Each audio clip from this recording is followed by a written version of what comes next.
எடுத்துக்க போகிறது கம்பு எடுத்துக்கிறோம். இந்த கப்பில் தான் நம்ம எல்லாத்தையுமே வந்து மெஷர் பண்ணிக்க போகிறோம். இப்போ நீங்கள் இந்த கப்பு ஏதாவது ஒரு கிளாஸோ இல்லை இந்த மாதிரி கப்பு எடுத்துக்கலாம். அப்படி இல்லைன்னா நீங்கள் அளவு வச்சுக்கலாம். ஃபுல் கிளாஸ் போடுறத வந்து 100 கிராம்னு நீங்கள் எடுத்துக்கலாம். அதிலே பாதி கிளாஸ் போடுறத நீங்கள் 50 கிராம் அந்த மாதிரி எடுத்துக்கலாம்.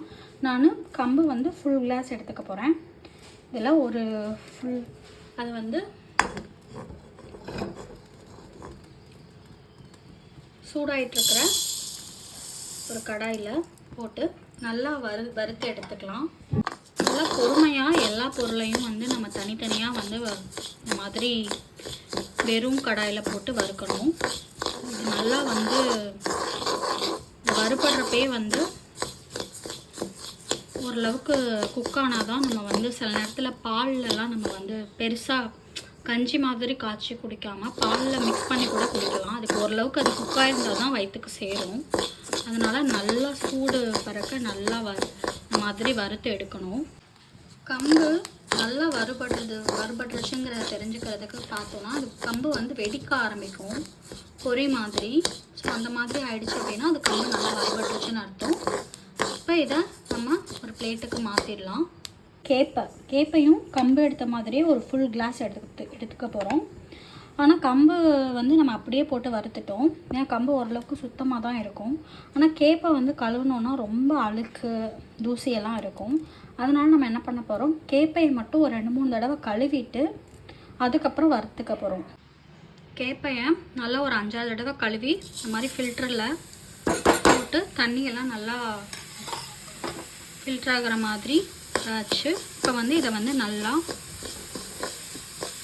வறுத்து எடுத்துடலாம். கேப்பையும் நல்லா வறுபட்டுருச்சு. இப்போ நம்ம பிளேட்டுக்கு மாற்றிடலாம். அடுத்து கோதுமையும் நம்ம இதில் ஃபுல் கிளாஸ் எடுத்துருக்கோம். அடுத்து கோதுமையை சேர்த்து கோதுமையும் அதே மாதிரி வறுத்து எடுத்துடலாம். கோதுமையும் பார்த்திங்கன்னா இந்த மாதிரி நல்லா பொரிய ஆரம்பிச்சிருச்சு. மாதிரினா ஓரளவுக்கு நல்லா வறுந்துருச்சுன்னு அர்த்தம். இப்போ இதை நம்ம ஒரு பிளேட்டுக்கு மாற்றிடலாம். அடுத்து நம்ம எடுத்துக்கிறது பச்சை பயிறு. அதுவும் ஃபுல் கிளாஸ் எடுத்துக்கிறோம். அதையும் நல்லா பொறுமையாக வறுக்கணும். அதிகமான ஃப்ளேமில் வச்சுட்டா சட்டுன்னு கருகிடும். இப்போ பச்சை பயிரும் நல்லா வறுபட்டுருச்சு. இதை வந்து நம்ம பிளேட்டுக்கு மாற்றிக்கலாம். அடுத்து நம்ம எடுத்துக்க போகிறது கருப்பு உளுந்து. வெள்ளை உளுந்தும் எடுத்துக்கலாம். கருப்பு உளுந்து இன்னும் உடம்புக்கு ரொம்ப நல்லது. உளுந்து நல்லா வறுபட்டுருச்சு. இப்போ நம்ம அதை ஒரு பிளேட்டுக்கு மாற்றிடலாம். நம்ம ஒரு ஃபுல் கிளாஸ் சோயா, வெள்ளை சோயா எடுத்துருக்கோம். இது வந்து ஃபுல் கிளாஸ் தான் எடுத்திருக்கேன். இப்போ இதையும் நல்லா சூட்டெல்லாம் வறுத்துடலாம். சோளம் நல்லா வறுபட்டுருச்சு. இப்போ இதை நம்ம பிளேட்டுக்கு மாற்றிடலாம். நம்ம ஒரு கிளாஸ் பொரிக்கடலை சேர்த்துக்க போகிறோம். இதை வந்து லைட்டாக ஒரு 2 மினிட்ஸ் மட்டும் வச்சுருந்தா போதும். இது பொரிகடலையை நம்ம பிளேட்டுக்கு மாற்றிடலாம். அடுத்து நம்ம சேர்க்க போகிறது கருப்பு கவுனி அரிசி. இதுக்கு பதிலாக நீங்கள் சிவப்பரிசி சேர்த்துக்கலாம். அப்படி இல்லைன்னா நார்மல் பச்சரிசி இல்லை வீட்டில் இருக்கிற அரிசி, மாப்பிள்ளை சம்பா அரிசி, ஏதாவது ஒரு அரிசி வகை நம்ம ஒரு கிளாஸ் சேர்த்துக்கலாம். கவுனி அரிசி நல்லா வறுபட்டுருச்சு. இப்போ இதை நம்ம ஒரு பிளேட்டுக்கு மாற்றிடலாம். அப்புறம் நம்ம சேர்த்துக்கிட்டது எல்லாமே நம்ம ஃபுல் கிளாஸ் சேர்த்துக்கிட்டோம். இதுக்கப்புறம் சேர்க்குறது எல்லாமே அரை கிளாஸ். இப்போ 100 கிராம் சேர்த்துருந்தீங்கன்னா 50 கிராம் சேர்த்துக்கிட்டால் போதும். இது வந்து வெள்ளை சோளம். இது வந்து அரை கிளாஸ் சேர்த்துருக்கேன். இதையும் நம்ம வறுத்து எடுத்துக்கலாம். வெள்ளை சோளம் நல்லா வறுபட்டுருச்சு. இப்போ இதை நம்ம பிளேட்டுக்கு மாற்றிடலாம். அடுத்து மஞ்சள் சோளம் அரை கிளாஸு. மக்காச்சோளம்னு சொல்லுவாங்க இல்லையா. இப்போ மக்காச்சோளம் நல்லா வறுபட்டுருச்சு. இப்போ இதை நம்ம ஒரு பிளேட்டுக்கு மாற்றிடலாம். இதுக்கடுத்து அரை கிளாஸ் கொள்ளு சேர்த்துக்கலாம். கொள்ளு சேர்த்ததுலேயும் நம்ம அரை கிளாஸ் ஜவ்வரிசியும் சேர்த்துக்கலாம். ரெண்டையும் ஒரே மாதிரி வறுத்து எடுத்துடலாம். கம்மியான அளவுங்கிறதுனால ரெண்டுமே ஒரே இதுலேயே நம்ம போட்டுக்கலாம். ரெண்டுமே அரை கிளாஸ் சேர்த்துருக்கோம். ரெண்டும் நல்லா வறுத்தாச்சு. இப்போ நம்ம பிளேட்டுக்கு மாற்றிடலாம்.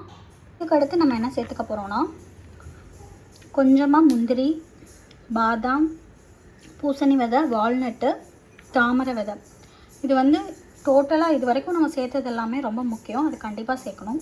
இப்போ இதில் வந்து ஏதாவது 1-2 பொருள் இல்லைனா, இல்லை இதில் எதுவுமே இல்லைனாலும் பரவாயில்ல, விருப்பம் இருந்தால் மட்டும்தான் இதை சேர்த்துக்கலாம். இது கண்டிப்பாக சேர்க்கணுங்கிற அவசியம் இல்லை.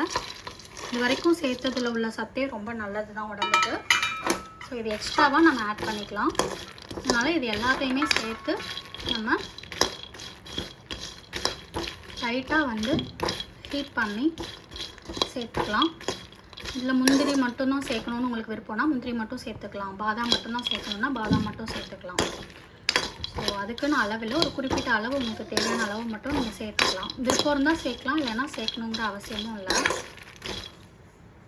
இதோடு நம்ம சேர்த்துக்க போகிறது, இது ரொம்ப முக்கியம், சுக்கு. இப்போ நம்ம இந்த அளவுக்கு நம்ம சேர்த்துருக்கோம் அப்படின்னா அதுக்கு வந்து நம்ம ஒரு 50 கிராம் சுக்கு சேர்க்கணும். ஸோ இது வந்து ரொம்பவே நல்லது. குழந்தைங்களுக்குலாம் கொடுக்குறப்ப சுக்கு அதில் கலந்துருந்துச்சு அப்படின்னா டைஜஷனுக்குலாம் ரொம்ப நல்லது. ஸோ அதனால் இந்த அளவுக்கு நான் ஒரு 50 கிராம் சுக்கு சேர்த்துக்கிறேன். ஸோ நீங்கள் வந்து இதை விட அதிகமாக போட்டிங்கன்னா நீங்கள் சுக்கோட அளவு அதிகப்படுத்திக்கோங்க, கம்மியாக போட்டிங்கன்னா கம்மி பண்ணிக்கோங்க. இது ரொம்ப முக்கியம், ஏலக்காய். ஏலக்காய் நான் வந்து ஒரு 15 கிராம்லேருந்து 20 கிராம் வரைக்கும் சேர்த்துருக்கேன். ஸோ இப்போ இது எல்லாத்தையுமே வந்து நம்ம நல்லா சூடுபடுத்திக்கலாம். சுக்கு ஏலக்காய் வந்து நீங்கள் கண்டிப்பாக போடணும். இப்போ இதை நம்ம பிளேட்டுக்கு மாற்றிடலாம். பார்த்திங்கன்னா நம்ம எல்லாத்தையுமே நல்லா கரெக்டான பதத்தில் வறுத்து எடுத்தாச்சு. மிஷினில் கொடுத்து அரைச்சி வாங்கிக்கலாம். அவ்வளோதான், நம்ம வந்து மிஷினில் கொடுத்து சத்து மாவை அரைச்சிட்டு வந்தாச்சு. இதை வந்து நம்ம குழந்தைங்கள்லேருந்து பெரியவங்க வரைக்கும் எல்லாருக்குமே இதை வந்து நம்ம கொடுக்கலாம்.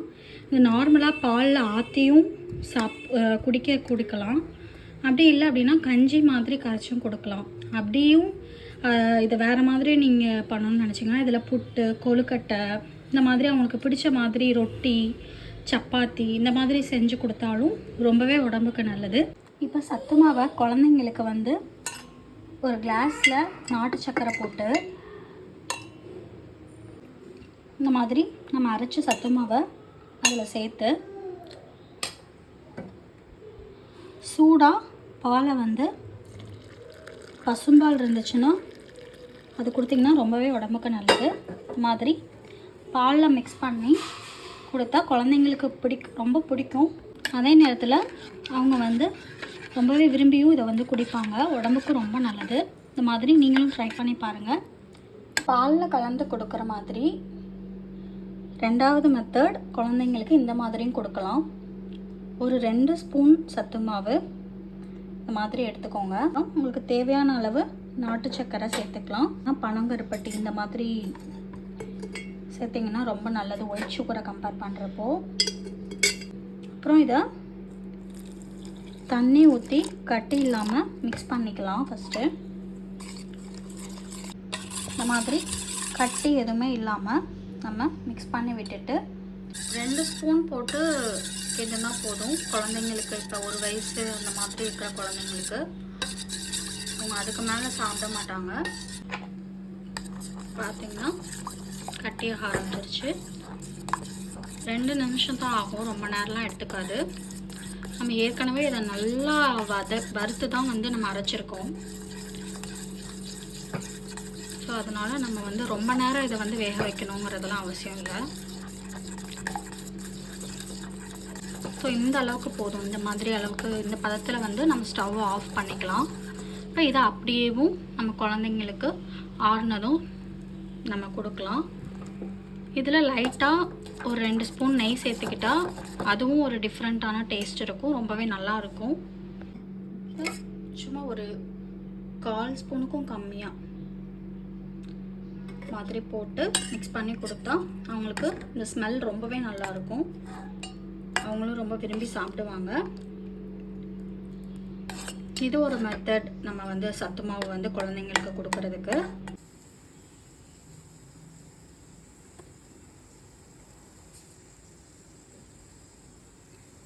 பெரியவங்க குடிக்கிறதுக்கு இந்த மாதிரி நான் ஒரு 1.5 ஸ்பூன் அந்த குட்டி கரண்டியில் 1.5 கரண்டி மாவு எடுத்திருக்கேன், சத்து மாவு.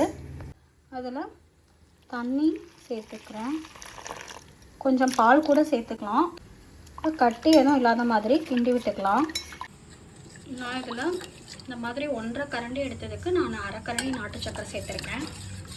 நீங்கள் பனங்கருப்பட்டி இல்லைன்னா நாட்டு சக்கரை இல்லை வெல்லம் எதுனாலும் சேர்த்துக்கலாம். ஒயிட் சுகர் மட்டும் சேர்க்காம அவாய்ட் பண்ணுறது நல்லது.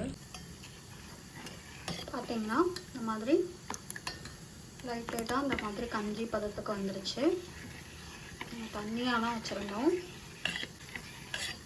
நம்ம இந்த கன்சிஸ்டன்சியில் நம்ம ஆஃப் பண்ணிக்கலாம். அவ்வளோதான், நம்மளோட சத்து மாவு ரெடி ஆகிடுச்சு. இதை ஆறுனதுக்கப்புறம் நம்ம காலைல பிரேக்ஃபாஸ்ட்டாவோ இல்லை இடையில ஒரு 11 மணிக்கோ இதை குடித்தா ரொம்பவே நமக்கு எனர்ஜெட்டிக்காக இருக்கும். நீங்களும் இதை ட்ரை பண்ணி பாருங்கள், உங்களுக்கும் பிடிக்கும். உங்களுக்கு பிடிச்சிருந்தா let's cook and eat channel like பண்ணுங்கள், ஷேர் பண்ணுங்கள், கமெண்ட் பண்ணுங்கள், கண்டிப்பாக சப்ஸ்கிரைப் பண்ணுங்கள். தேங்க்யூ.